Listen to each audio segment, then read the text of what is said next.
বন্ধুরা welcome to ইউনিকন। তো বন্ধুরা এই ভিডিওতে আমরা কথা বলবো কলকাতা নাইট রাইডার্সের দ্বিতীয় ম্যাচ নিয়ে, যেই ম্যাচটা 2রা এপ্রিল বৃহস্পতিবার দিন হতে চলেছে সানরাইজার্স হায়দ্রাবাদের এগেনস্টে। সেই ম্যাচে কলকাতা নাইট রাইডার্সের প্লেইং 11-এ কি কোনো আমরা চেঞ্জ দেখতে পেতে পারি, বা হায়দ্রাবাদের প্লেইং 11 কেমন হতে পারে? দুই দলই কিন্তু প্রথম ম্যাচ হেরে শুরু করেছে এবং দুই দলের বোলিংয়েই কিন্তু বেশ কিছু প্রবলেম দেখা গিয়েছে।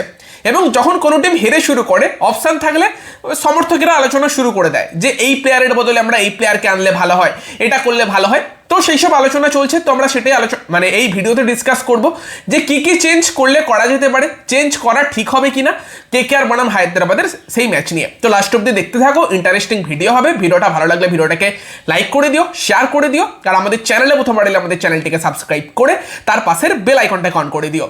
দেখো, ভিডিও শুরুতেই এবার আমি একটা যেটা বলবো সেটা হচ্ছে যে কলকাতা নাইট রাইডার্স বলো বা সানরাইজার্স হায়দ্রাবাদ বলো, তারা তাদের প্রথম ম্যাচে জিততে পারেনি, এটা ঠিক কথা। বাট তারা যে প্লেইং 11 বা প্লেইং 12 যে 12টা প্লেয়ারকে চুজ করেছিল, তারা এটা ভেবেই চুজ করেছিল যে প্লেয়ারগুলো স্কোয়াডে অ্যাভেলেবেল আছে, তাদের মধ্যে থেকে এই 12 জন সব থেকে বেস্ট প্লেয়ার। সেই কারণেই প্রথম ম্যাচে তাদেরকে সুযোগ দিয়েছিল। এবার সেখানে একটা ম্যাচ হেরে যাওয়াতে সেই প্লেয়ারগুলো তো আবার ভালো থেকে খারাপ হয়ে যায় না। যখন সেই প্লেয়ারগুলোর উপর প্রথম ম্যাচে ভরসা করেছিল, আমার মনে হয় একটা ম্যাচ দেখে তাদেরকে আবার বাদ দিয়ে নতুন প্লেয়ার আনা, টিম কম্বিনেশন চেঞ্জ করা, সেটা করতে গেলে হয়তো সেটা আদর্শ ব্যাপার হবে না। কারণ সবসময় যে টিমগুলো সফল হয় তারা কিন্তু খুব বেশি চেঞ্জ করে না। একটা 12 এখন তো প্লেইং 12 যেহেতু 12টা প্লেয়ার খেলে, 14 থেকে 15টা প্লেয়ারকেই গোটা টুর্নামেন্ট জুড়ে ইউজ করে। বেশিরভাগ টিমটা সেমি রাখে, কন্টিনিউটি বজায় রাখে, প্লেয়ারদের ব্যাক করে। সেই টিমগুলি আমরা দেখেছি পরে গিয়ে চ্যাম্পিয়ন হয়, যেটা আমরা 2024 সালেও কেকেআরের ক্ষেত্রে দেখেছিলাম। টিমটাই খুব বেশি চেঞ্জ হয়নি এবং গত বছর আমরা দেখছিলাম বারবার চেঞ্জ হচ্ছিল এবং সেই টিমটার মধ্যে কখনো ব্যালেন্সই আসেনি। ফলে সেই জায়গাতে দাঁড়িয়ে যদি কলকাতা নাইট রাইডার্স মনে করে থাকে যে যেই দলটা মুম্বাইয়ের বিরুদ্ধে আমরা খেলেছিলাম এটা আমাদের সেরা কম্বিনেশন, সেখানে একটা মুম্বাই ম্যাচের হার দেখে তার পরের ম্যাচটাই চেঞ্জ করে ফেলার দরকার আমার মনে হয় না কিছু আছে। সেই সেম প্লেইং 11 নিয়েই কলকাতা যেতে পারে। ব্লেজিং মুজারাবারি অবভিয়াসলি প্রথম ম্যাচে অতটা ইমপ্রেসিভ লাগেনি, তাকে আরেকটা চান্স দিতে পারে। একটা ম্যাচ থেকে কোনো প্লেয়ারকে বাদ দিয়ে দেওয়াটা একটু খারাপ লাগার ব্যাপার, প্লেয়ারটারও খারাপ লাগবে এবং জাস্ট একটা চান্সে তো কাউকে জাজ করা যায় না। তো সেগুলো করতে পারে, কেকেআর সেম প্লেইং 11 নিয়ে যেতে পারে, যেটা আমার মনে হয়। বাট কিছু চেঞ্জ হয়তো টিমে করলে বেটার হয়, যার মধ্যে একটা অঙ্গক্রিস রঘুবংশীর ব্যাটিং পজিশনটা একটুখানি যদি ডিফারেন্ট করা যায় ভালো হয়। যদি রঘুবংশী 3-এ ব্যাট করে, গ্রিন 4-এ ব্যাট করে, টিমের জন্য বেটার হতে পারে।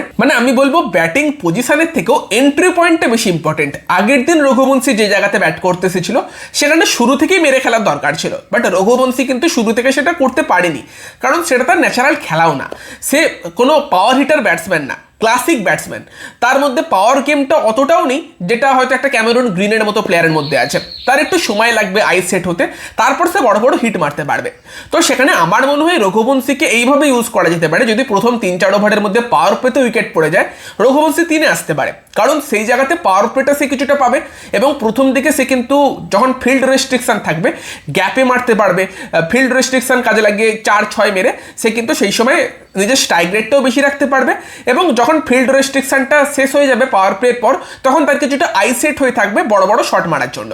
বাট যদি সে 7 ওভার 8 ওভারের ফেজে আসে এবং সেখানে এসে 8টা-9টা বল নিয়ে নেয় তার আইসেট করার জন্য বড় শট মারার আগে, যেটা আগের দিন হয়েছে, সেখানে কিন্তু অলরেডি টিমকে সে কিছুটা ব্যাকফুটে ঠেলে দিচ্ছে, যেটা বর্তমান পরিস্থিতিতে ফ্ল্যাট পিচ আমরা অ্যাফোর্ড করতে পারবো না।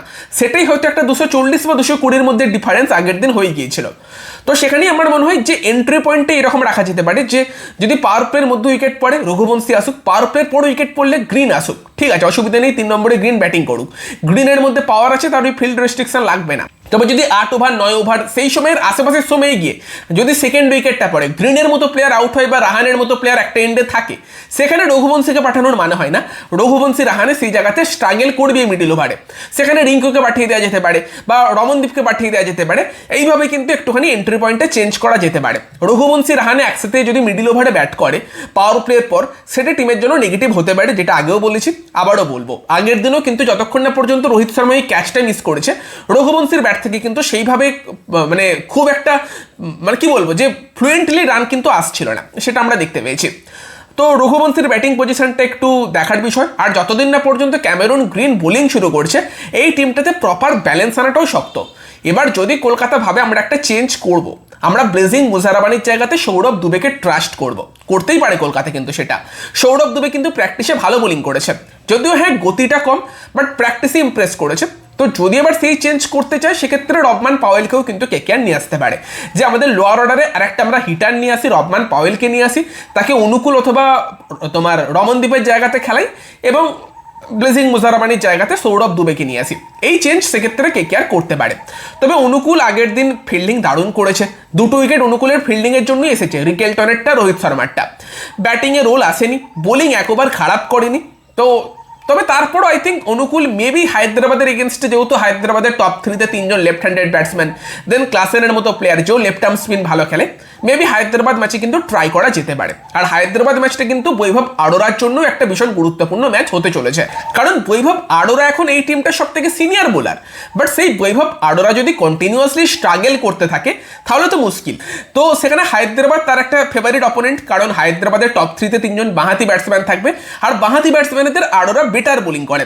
ফলে ট্রাভিস হেড, অভিষেক শর্মা বা ঈশান কিষানদের এগেনস্টে কিন্তু আরোরাকে ভালো বোলিং করতে হবে, পাওয়ার প্লেতে উইকেট নিতে হবে।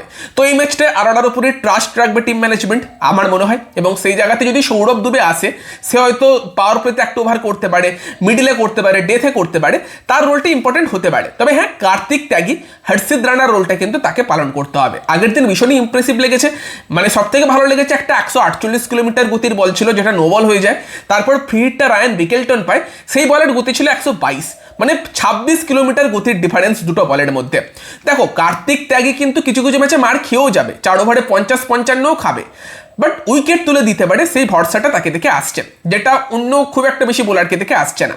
তো সেখানে যদি চেঞ্জ করে কেকেআর এটাই করতে পারে, অনুকূলের জায়গাতে হয়তো রবমান পাওয়েলকে আনলো, ব্লেজিং মুজারাবানির জায়গাতে সৌরভ দুবেকে আনলো, এবং সেখানে 6th বোলিং অপশানটা দরকার হলে সেটা রমনদীপকে করতে হবে, দায়িত্ব নিয়ে করতে হবে। এই চেঞ্জ করলে করতে পারে, বাট আমি বলবো যদি আনচেঞ্জড 11 নিয়ে যায় সেটাই হয়তো বেস্ট হবে, কারণ বেশি চেঞ্জ টিমের জন্য ভালো নয়। আর আগের দিন যখন ট্রাস্ট করেছিল মুজারাবানিকে, তার সঙ্গেই যেতে পারে, মুজারাবানিকে আরেকটা ম্যাচ দিতে পারে। উল্টো দিকে হায়দ্রাবাদের কথা বললে, হায়দ্রাবাদেরও কিন্তু বোলিংটা বড্ড ওয়ান ডাইমেনশনাল লেগেছে। পাওয়ার প্লে স্পেশালিস্ট তাদের কাছেও কাউকে দেখলাম না, তাদের বোলিংটাও পাওয়ার প্লেতে খুব একটা ভালো হয়নি। নীতিশ কুমার রেড্ডি পাওয়ার প্লেতে বোলিং করছিল। তো আই থিঙ্ক হায়দ্রাবাদ কিছু চেঞ্জ করতে পারে, একটা চেঞ্জ করতে পারে, তারা ব্রাইডন কার্সকে নিয়ে আসতে পারে। ব্রাইডন কার্স পাওয়ার প্লেতে বোলিং করতে পারবে, সেটা তাদের টিমের ব্যালেন্স আনবে, প্লাস ব্যাটিংও করতে পারে। ফলে এসান মালিঙ্গা অথবা ডেভিড পাইনের মধ্যে একজনকে খেলিয়ে, হয়তো এসান মালিঙ্গার জায়গাতেই যদি ব্রাইডন কার্সকে নিয়ে আসে, হায়দ্রাবাদের বোলিংয়ে হয়তো বেশি আমরা বিকল্প দেখতে পেতে পারি। বাকি ব্যাটিংয়ে তো কোনো চেঞ্জের সম্ভাবনা দেখছি না। বেস্ট 11 তারাও আগের দিন যেটা তাদের মনে হয়েছিল খেলানো সম্ভব সেটা খেলিয়েছিল। হর্ষ দুবের রোলটি ইম্পর্টেন্ট হতে পারে কেকেআরের এগেনস্টে, লেফট আর্ম স্পিনার, ফার্স্টেই শুরুর দিকে ইউজ করতে পারে তাকে পাওয়ার প্লেতে, সেটাও একটা অপশন হতে পারে হায়দ্রাবাদের জন্য। বাট আই থিঙ্ক ব্রাইডন কার্সকে তারাও আনতে পারে। তো তোমরা জানিও কলকাতা নাইট রাইডার্সের জন্য তোমাদের কি মনে হয়, যে কেকেআর কি চেঞ্জ করা উচিত, রবমান পাওয়েল বা সৌরভ দুবের মতো প্লেয়ারকে আনা উচিত, নাকি সেম প্লেইং 11 নিয়ে যাওয়া উচিত? তোমাদের মতামত কমেন্টে জানিও। হায়দ্রাবাদ নিয়ে তোমাদের কি মনে হয় সেটাও কমেন্টে জানিও। ভিডিওটা ভালো লাগলে ভিডিওটাকে লাইক করে দিও, শেয়ার করে দিও। আমাদের চ্যানেলে প্রথমবার এলে আমাদের চ্যানেলটিকে সাবস্ক্রাইব করে তার পাশের বেল আইকনটাকে অন করে দিও। তো চলো গাইস, এই ভিডিওতে এই পর্যন্তই, বাই বাই।